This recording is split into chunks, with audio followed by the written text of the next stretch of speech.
Okay, I think the biggest news that we need to talk about that is ongoing is Venezuela. Can I just tell you, Brian, being that I am 6 hours ahead, I woke up whatever morning it was, and I had a news alert, and it was US bombing Caracas. And I was like, that's not great. And I got dressed and walked to coffee. And then by the time I was at coffee, it then became the United States has captured Nicolas Maduro and his wife and is shipping him back to the United States of America to face charges. I was shocked.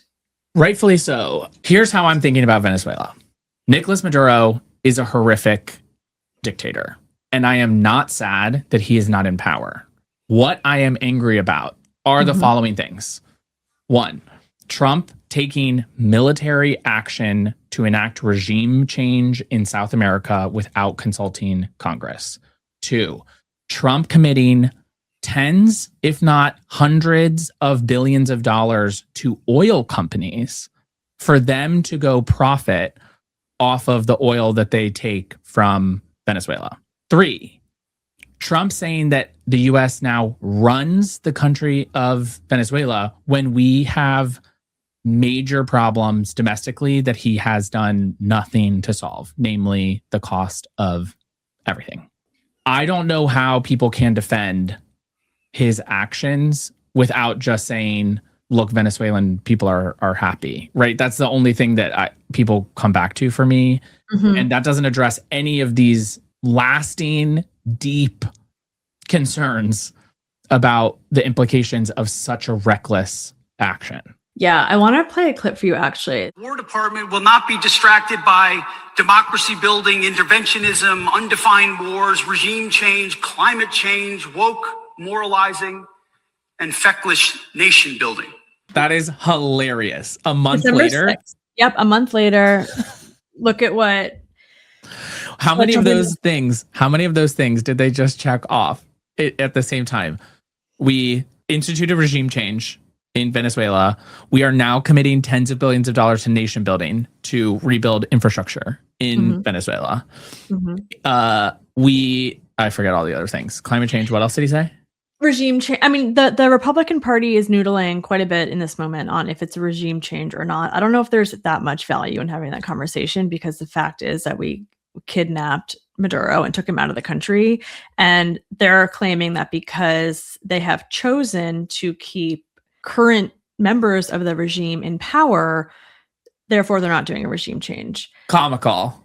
I also want to add a note to your point around the natural resources and wealth that U.S. oil companies are going to receive because of this, which is that writing was on the wall. We talked about this last year, that Trump made a backdoor deal that the New York Times reported on, saying, hey, if you oil industry give me $1 billion, I'm going to make you rich. Yep. Okay. Delivered. It's done. Yep. 100 billion. 100 billion? So the estimated cost to rebuild the oil infrastructure of Venezuela is $100 billion. And Trump has now said that the U.S. will reimburse oil companies for their investment in Venezuelan infrastructure to extract the oil.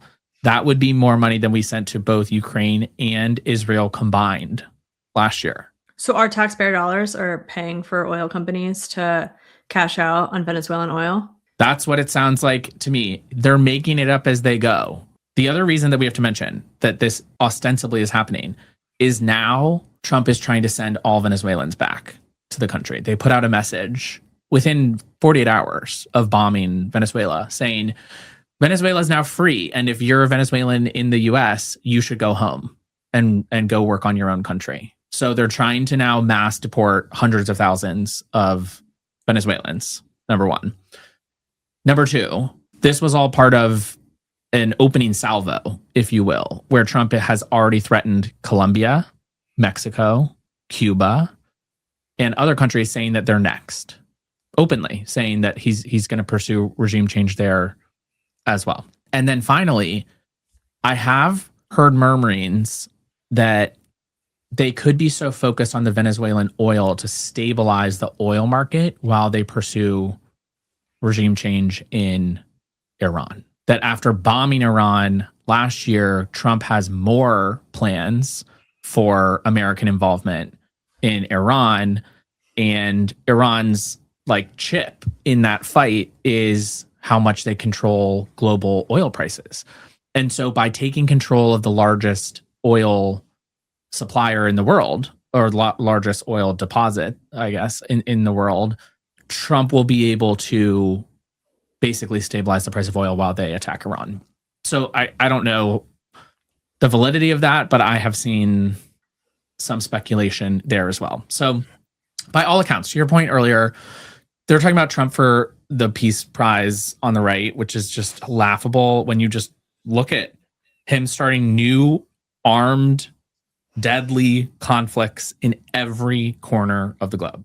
Did you see the New York Times report as to why the Trump administration did not decide to put in power the technically democratically elected Maria Machado in Venezuela? Why?